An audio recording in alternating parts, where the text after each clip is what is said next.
Hello dear students, कैसे हैं आप सभी। आशा करती हूँ आप सभी ठीक होंगे, स्वस्थ होंगे और पढ़ने के लिए रेडी होंगे। आईसीटी वर्चुअल क्लासरूम देहरादून में आप सभी का स्वागत करती हूँ। मेरा नाम समता है और बच्चों क्लास 12th में हम लोगों का जो चैप्टर चल रहा था sexual reproduction in flowering plants, तो वो कंप्लीट हो चुका है। तो आज हम क्या करेंगे, sexual reproduction in flowering plants इस चैप्टर से आज तक जितने भी नीट में क्वेश्चंस आए हैं एमसीक्यूज, उनको हम कवर करने की कोशिश करेंगे और देखेंगे उसको वन बाय वन क्वेश्चन समझने की कोशिश करेंगे और किस तरह से उसको एमसीक्यूज में कवर करेंगे। तो let's go to the smart board, देखते हैं हम कितना कवर कर पाते हैं। चैप्टर है बच्चों आपका चैप्टर नंबर 2 जो हम लोगों का चल रहा था, sexual reproduction in flowering plants. ठीक है, उस चैप्टर में आप लोगों ने male reproductive organ, female reproductive organ, उसके बारे में पढ़ा था। ठीक है, मैंने आपको बताया था कि सेक्सुअल फ्लावरिंग प्लांट्स में जो सेक्सुअल रिप्रोडक्शन होता है या किसी भी जंतु में या पौधे में, सेक्सुअल रिप्रोडक्शन के टाइम पे 3 इवेंट्स होते हैं, pre fertilisation events, fertilisation and post fertilisation events. तो ये आपका है chapter number 2, sexual reproduction in flowering plants. ठीक है, इसमें आप लोगों को एमसीक्यूज लेके आई हूं मैं कुछ, वो आपको करना है। तो हम निशान लगाते हुए चलेंगे और मैं I will explain the answers also. क्या है, sexual reproduction in flowering plants आपका चैप्टर का नाम है। इसमें आपने देखा था बच्चों प्री फर्टिलाइजेशन इवेंट्स और उससे कौन कौन से क्वेश्चन पूछे गए हैं। ठीक है, लास्ट ईयर ही ये क्वेश्चन पूछा गया था। क्वेश्चन नंबर 1 है आपका, the plant parts which consist of 2 generations one within the other. The plant parts which consists of 2 generations one within the other. Option number 1 is pollen grain inside the anther. Option number 2, germinated pollen grain with 2 male gametes. Option number 3, seed inside the fruit. और option number D यानी 4, embryo sac inside the ovule. तो इसमें आपको क्या देखना है, the plant parts which consist of 2 generations one with in the other. कौन सा ऐसा प्लांट पार्ट है जिसके एक जनरेशन के अंदर दूसरा जनरेशन मौजूद होता है, जिसमें एक जनरेशन के अंदर दूसरा जनरेशन मौजूद होता है। आपका क्या है बच्चों, वो है आपका option number 4, embryo sac inside the ovule. Ovule last generation हो गया, पहला जनरेशन, और एम्ब्रियो जो है वो अगला जनरेशन बनेगा उससे, एम्ब्रियो सैक से। तो वो कैसा है आपका, ऑप्शन नंबर 4 जो है वो आपका सही करेक्ट है बच्चों। और पहला, pollen grains inside the anther, this statement is also correct। तो इसमें इस तरह से ऑप्शन दिया गया है 1 only, या मतलब पहला सेंटेंस एकदम सही है, या B only, B 1, 2 and 3 पहला दूसरा तीसरा तीनों सही है, या 3 and 4 तीसरा और चौथा सही है, या D ऑप्शन है आपका 1 and 4 पहला और चौथा सही है। तो इसमें से कौन सा सही, pollen grains inside the anther। Anther में जो pollen grain है, pollen grain से क्या बनेगा, नेक्स्ट जनरेशन बनेगी। ठीक, और ओव्यूल के अंदर एम्ब्रियो सैक से क्या बनेगा, नेक्स्ट जनरेशन बनेगी। तो ऑप्शन नंबर डी इसका कैसा है बच्चों, करेक्ट है। क्या है, ऑप्शन नंबर डी करेक्ट है। क्वेश्चन नंबर 2 है, in water hyacinth and water lily pollination takes place by. आप सबने पॉलिनेशन अच्छी तरह से पढ़ा था। ए है इंसेक्ट्स और विंड, बी है आपका वाटर करेंट्स ओनली, सी है आपका विंड एंड वाटर, और डी है आपका इंसेक्ट्स एंड वाटर। ये क्वेश्चन भी नीट 2020 में पूछा जा चुका है। ठीक है, इसका आंसर बच्चे फटाफट से करेंगे, और जो नहीं कर रहे हैं तो मैं आपको एक्सप्लेन कर देती हूँ साथ साथ। ऑप्शन नंबर इसका सही है बच्चों ए। कौन सा ऑप्शन सही है, ए सही है। Why, in many aquatic plants, बहुत सारे जलीय पौधों में विथ इमर्जेंट फ्लावर्स, जिसमें फ्लावर्स जो हैं वो बाहर की तरफ निकले होते हैं, पॉलिनेशन अकर्स बाय विंड और इंसेक्ट्स, या तो विंड से पॉलिनेशन हो जाएगा या इंसेक्ट्स से होगा, क्योंकि जो उसके फ्लावर होते हैं वो जल के अंदर नहीं होते हैं। ठीक है, एग्जाम्पल इसका क्या क्या है, लोटस है, वाटर लिली है और वाटर हाइसिंथ है। इसमें इंसेक्ट से या विंड से पॉलिनेशन होता है। ठीक है, which is the most common type of embryo sac in angiosperms? यानी कि एंजियोस्पर्म्स में कौन सा सबसे most common type of embryo sac है? A tetrasporic with one mitotic stage of divisions, tetrasporic जिसमें one mitotic stage of division हुआ होगा। बी है monosporic with 3 sequential mitotic divisions, C है आपका monosporic with 2 sequential mitotic divisions, and fourth one is यानी D is bisporic with 2 sequential mitotic divisions. ये उड़ीसा के NEET में पूछा गया था 2019 में, ठीक है। ये आपका कौन सा है? 3 का आपका सही है बच्चों, monosporic with 3 sequential mitotic divisions, है ना। आप जब टेट्रास्पोर बने थे तो उस समय पे आपने देखा था कि एक जो आपका एम्ब्रियो सैक था, एम्ब्रियो सैक में एक माइटोटिक डिवीजन हुआ तो 1 2 बना, 2 से फिर माइटोटिक डिवीजन हुआ तो 4 बना, और 4 से फिर एक बार और माइटोटिक डिवीजन हुआ तो 8 बन गया, ठीक है। तो कितने डिवीजन हुए? 1 2 3, 3 डिवीजन हुए, तो monosporic with 3 sequential mitotic divisions is correct. Fourth question is what type of pollination takes place in Vallisneria? Vallisneria नाम के पौधे में पॉलिनेशन किस तरीके का होता है? सब आपने बहुत अच्छी तरह से पढ़ा है, केवल क्वेश्चंस को रिकॉल करने की जरूरत है, कॉन्सेप्ट को रिकॉल करने की जरूरत है, और आप you will be able to solve all the questions. Option number A है pollination occurs in submerged condition by water. Vallisneria में कौन सा पॉलिनेशन हो रहा था इसके बारे में आप सोच लीजिए। बी है आपका flowers emerge above surface of water and pollination occurs by insects. Option number C flowers emerge above water surface and pollen is carried by wind. And option number D, male flowers are carried by water currents to female flowers at surface of water. इसमें से आपका कौन सा option सही है? तो option number इसका है सही बच्चों, करेक्ट है ऑप्शन नंबर डी। वाई वो मैं आपको एक्सप्लेन करके बता देती हूँ। इन वेलिस्नेरिया के पौधे में the female flower reach the surface of water by the long stalk and the male flowers or pollen grains are released onto the surface of water. जो इसके फ्लावर्स होते हैं ये सरफेस तक लॉन्ग स्टॉक के द्वारा पहुंचा दिए जाते हैं, और जो मेल फ्लावर होता है वो पॉलन ग्रेन्स को वाटर के सरफेस पे क्या कर देता है? रिलीज कर देता है। They are carried passively by water currents, ठीक है, वाटर करेंट से वो आ जाते हैं, पहुंच जाते हैं। Some of them eventually reach the female flowers and the stigma, उसमें से कुछ क्या होते हैं? फीमेल फ्लावर के स्टिग्मा तक भी पहुंच जाते हैं, ठीक।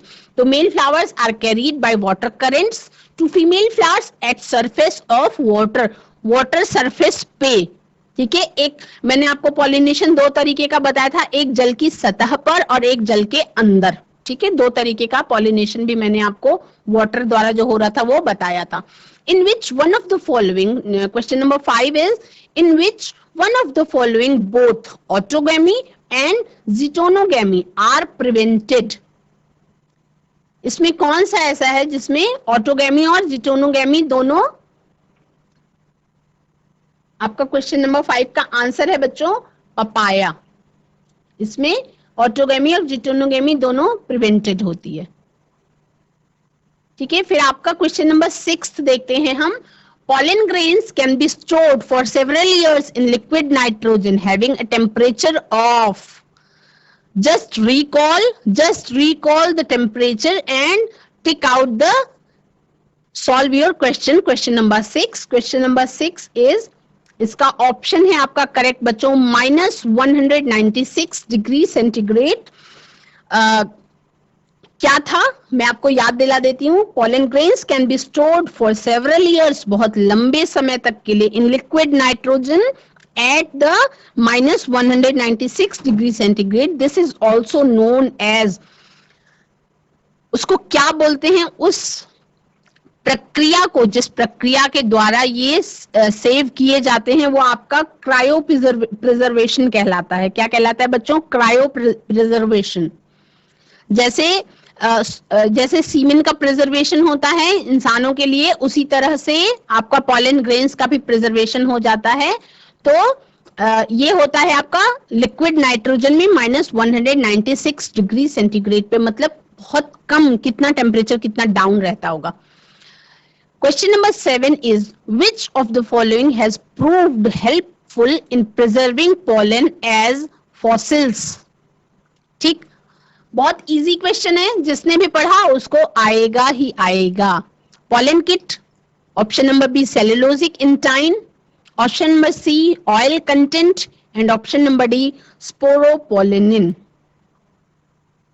क्वेश्चन नंबर 7, क्वेश्चन नंबर 7 का आंसर है बच्चों, don't be confuse, it's D. D is your answer for question number 7, sporopollenin. Why? Exine of pollen grain is made up of highly resistant fatty substance called sporopollenin। आपको sporopollenin के बारे में बहुत brief में बताया था कि ये एक ऐसा तत्व है जो आज तक की जानकारी में, हर रिसर्च में ये पता चला है कि स्पोरोपोलिनिन को डिकम्पोज करने वाला या तोड़ देने वाला कोई भी एंजाइम या कोई भी केमिकल प्रेजेंट नहीं है इस वर्ल्ड में। ठीक है, which is not degraded by any enzyme, it is not affected by high temperature, strong acid or strong alkali. Because of this sporopollenin, pollen grains are well preserved as microfossils। जीवाश्मों के रूप में pollen grains पाए गए हैं, preserve रहते हैं, क्योंकि sporopollenin को डिकम्पोज करने वाला कोई भी मटेरियल अभी तक पाया ही नहीं गया है इस दुनिया में। तो स्पोरोपोलिनिन ये कह सकते हैं कि किसी भी प्रकार से न विघटित होने वाला मटेरियल है। स्पोरोपोलिनिन बहुत मैंने फोकस देके पढ़ाया था जब आप चैप्टर को पढ़ रहे थे। Question number 8 is winged pollen grains are present in. कौन सा ऐसा पौधा है जिसमें विंग्ड पॉलन ग्रेन्स प्रेजेंट होते हैं? ये भी चैप्टर पढ़ाते समय पढ़ाया गया था। Option number A is mustard, option number B is cycas, option number C is mango and option number D is pinus. तो इसका ऑप्शन नंबर कौन सा है सही बच्चों? Option number B is correct, cycas. Why? In angiosperms यानी कि flowering plants में the functional megaspore is the first cell of female gametophyte. जो फंक्शनल मेगास्पोर होता है वो फीमेल गैमेटोफाइट का फर्स्ट सेल होता है। It enlarges and undergoes 3 nuclear mitotic divisions to form embryo sac. Sorry, 8 का एक्सप्लेनेशन है इसका। Winged pollen grains are present in, मैं 9th का बताने लग गई थी आपको। Winged pollen grains are present in cycas. Answer इसका क्या है? पाइनस है। इसका आंसर क्या है? पाइनस है।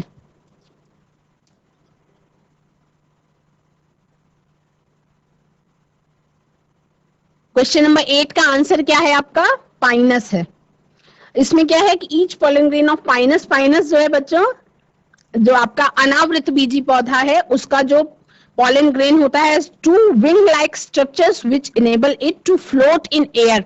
हवा में उड़ने में क्या करते हैं? हेल्प करते हैं। As an adaptation for dispersal by wind. ये आप विंड पॉलिनेशन जब पढ़ रहे थे तो उस टाइम पे मैंने आपको ये बताया था विंग्ड पॉलन ग्रेन्स के बारे में। ठीक है, pollen grains of mustard, cycas and mango are not winged। जो साइकस, मस्टर्ड और मैंगो, इसके पॉलन ग्रेन्स विंग्ड नहीं होते हैं, और पाइनस के पॉलन ग्रेन्स जो होते हैं वो विंग्ड होते हैं, यानी उनमें पंख होते हैं 2, उड़ने के लिए, विंड पॉलिनेशन को एडॉप्टेशन देने के लिए, उसके अनुकूलन के लिए। ठीक है, question number 9 is functional megaspore in an angiosperm develops into an. क्या है आपका? इसका ऑप्शन नंबर है करेक्ट बच्चों बी, एम्ब्रियो सैक। आपको मैंने बताया था कि in angiosperms the functional megaspore जो होता है वो फर्स्ट सेल होती है आपकी फीमेल गैमेटोफाइट की, और वो बड़ी होती जाती है। उसमें 3 न्यूक्लियर डिविजन्स होते हैं, वो दैट इज माइटोटिक डिवीजन। उससे क्या होता है? आपका एम्ब्रियो सैक का निर्माण हो जाता है। ठीक, जब आप एम्ब्रियो सैक का डेवलपमेंट हो रहा था उस टाइम पे हमने देखा था कि 3 माइटोटिक डिविजन्स होते हैं, 1 से 2, 2 से 4 और 4 से 8 न्यूक्लिएट। ठीक है, Question number 10 is attractants and rewards are required for entomophily, cleistogamy, hydrophily, anemophily. Question number 10, जिसमें कौन से ऐसे पॉलिनेशन के टाइम पे अट्रैक्टेंट्स और रिवॉर्ड्स की जरूरत होती है? इन चारों में से कौन से पॉलिनेशन में, कौन से परागण में? ठीक है, एंटोमोफिली, क्लिस्टोगैमी, हाइड्रोफिली, एनीमोफिली। तो आपका ऑप्शन नंबर करेक्ट है बच्चों A. Entomophily is the most common type of zoophily where pollination takes place through the agency of insects.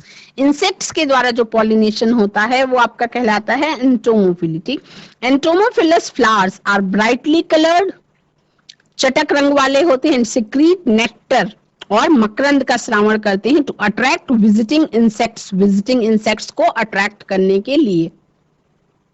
Anemophily क्या है बच्चों? एनिमोफिली आपका है विंड पॉलिनेशन। तो विंड पॉलिनेशन एंड हाइड्रोफिली क्या है आपका? Water pollination. तो डू नॉट रिक्वायर अट्रैक्टेंट्स और rewards due to the involvement of abiotic. इसमें किसी भी अट्रैक्टेंट्स की या रिवॉर्ड की जरूरत नहीं होती है क्योंकि ये एबायोटिक टाइप ऑफ पॉलिनेशन है। तो इसमें विंड और वाटर में किसी भी अट्रैक्शन की कोई जरूरत नहीं होती है। क्लिस्टोगैमी इज क्या है? क्लिस्टोगैमी ये आपका सेल्फ पॉलिनेशन है जो क्लोज्ड फ्लावर्स में ही हो जाता है, जिसमें आपका फूल का रूप ही नहीं लेता, जो है वो कली, बंद कली के अंदर ही उसमें क्या हो जाता है? पॉलिनेशन हो जाता है। क्वेश्चन नंबर 11 है आपका flowers which have single ovule in the ovary and are packed into inflorescence are usually pollinated by. ऐसे फ्लावर्स जिसमें सिंगल ओव्यूल होता है ओवरी के अंदर और वो इन्फ्लोरेसेंस में पुष्प क्रम में बंधे हुए होते हैं, उसमें पॉलिनेशन किस तरीके से होता है? Option number B is correct. कैसे होता है? विंड के द्वारा। Single ovule in the ovary and flowers packed into inflorescence are characteristics of wind pollinated flowers. ठीक। Question number 12 is a dioecious flowering plants prevents both। जो dioecious flowering पर देखो, मैंने आपको मोनोइशियस और डायोइशियस फ्लावरिंग प्लांट्स के बारे में बताया था, मोनोइशियस और डायोइशियस के बारे में। तो इसमें कौन सी पॉलिनेशन, कौन से टाइप का पॉलिनेशन पाया जाता है? ए है आपका autogamy and geitonogamy, B is geitonogamy and xenogamy. Xenogamy मतलब आपको बताया गया था उस टाइम पे परपरागण। C is cleistogamy and xenogamy. Cleistogamy क्या? जिसमें बंद पुष्प में ही परागण की प्रक्रिया हो जा रही थी, और जीनोगैमी का मतलब परपरागण। D is autogamy and xenogamy, स्वयुग्मन और परपरागण, स्वपरागण और परपरागण। ठीक, तो 12 का आपका option number A is correct, autogamy and geitonogamy. Why? Dioecious plants are those plants. Dioecious plants कौन से होते हैं? वो प्लांट्स होते हैं in which male flowers and female flowers are borne on different plants. अलग अलग पौधों पे मेल फ्लावर और फीमेल फ्लावर अलग अलग पौधे पर होता है, तो वो आपके डायोशियस प्लांट्स कहलाते हैं। Therefore they prevent both autogamy and geitonogamy. ठीक है। Question number 13 is in majority of angiosperms a egg has a filiform apparatus. B, there are numerous antipodal cells. C, reduction division occurs in the megaspore mother cell, any MMC. D, a small central cell is present in that embryo sac. Question number 13. तो इसका कौन सा answer है बच्चों? In majority of angiosperms, option number C is correct. Reduction division occurs in the megaspore mother cell. ठीक, reduction division किस में होता है? मेगास्पोर मदर सेल में होता है। ठीक, नेक्स्ट देखेंगे हम question number 14। Question number 14 is pollination in water hyacinth and water lily is brought about by the agency। किस तरीके से हो जाता है? देखो ये क्वेश्चन रिपीट हो गया बच्चों, है ना। पहले ये शुरुआत में क्वेश्चन नंबर 2 पे जाएंगे तो क्वेश्चन नंबर 2 पे भी लगभग इसी तरीके का एक क्वेश्चन था। Pollination in water hyacinth and water lily is brought about by the agency of water, insects और विंड, बर्ड्स और बैट्स। ऑप्शंस अलग अलग दे दिए गए, लेकिन इसका ऑप्शन नंबर बी है जो वो करेक्ट है, इंसेक्ट्स और विंड, क्योंकि ये कहाँ होता है, वाटर की सतह पे। कहाँ होता है, जल की सतह पे वाटर हाइसिंथ, वाटर लिली और लोटस में आपका परागण होता है बाय इंसेक्ट्स और by wind. Question number 15 is the ovule of an angiosperm is technically equivalent to, ovule जो है एंजियोस्पर्म्स का वो टेक्निकली किसके बराबर है, इक्विवेलेंट है। A megasporangium, B megasporophyll, C megaspore mother cell and D megaspore. ठीक, option number A is correct, megasporangium. Why? The ovule of an angiosperm is equivalent to integumented megasporangium. आपकी जो integument अध्यावरण से ढकी हुई जो मेगास्पोरेंजियम होती है वो आपका ओव्यूल की तरह होती है, टेक्निकली उसकी इक्विवेलेंट मानी जाती है। Question number 16 is, question number 16 क्या है बच्चों, विच of the following statements is not true। देखिए क्वेश्चन नंबर 16 तक हम आज कर पाएंगे। इसका option number A is pollen grains of many species cause severe allergies। बहुत से pollen grains अलग अलग स्पीसीज के होते हैं जो सीवियर एलर्जीज करते हैं। इसमें कौन सा ट्रू नहीं है वो चेक करना है। stored pollen in liquid nitrogen can be used in the crop breeding programs। C. Tapetum helps in the dehiscence of anther, and D. Exine of pollen grains is made up of sporopollenin। Option number A is correct. Option number B is also correct. Option number D is also correct। जो आपका option number सी दिया हुआ है, tapetum layer के बारे में बहुत brief में हम लोगों ने पढ़ा था। टेपिटम डेहिसेंस में किसी तरीके की कोई हेल्प नहीं करती, क्योंकि टेपिटम तो इनर मोस्ट लेयर थी, तो टेपिटम की दूसरे काम है। डेहिसेंस ऑफ एंथर के लिए जो बाहरी लेयर थी वो काम आती थी। Tapetum is the innermost wall layer of microsporangium that nourishes developing pollen grains. तो ऑप्शन नंबर सी आपका क्या है बच्चों, इनकरेक्ट है। इनकरेक्ट है इसीलिए ये इसका आंसर है, क्योंकि क्वेश्चन ये पूछा है which one of the following statement is not true, जो सही नहीं है। बच्चों आज चैप्टर नंबर 2 के कुछ एमसीक्यूज आप सभी ने किए। चैप्टर हम लोगों ने बहुत अच्छी तरह से इस कॉन्सेप्ट को क्लियर करते हुए ब्रीफ में समझ लिया था अच्छी तरह से। तो जब आप एमसीक्यूज करेंगे तो आप ये जान पाएंगे कि आपका ये चैप्टर कितने हद तक कंप्लीट हो गया है। That's all for today. Have a nice day, take care and bye bye. आप सभी मन लगा करके पढ़ते रहिए और आप सभी का दिन शुभ हो, स्वस्थ रहें, आप सभी खुश रहें।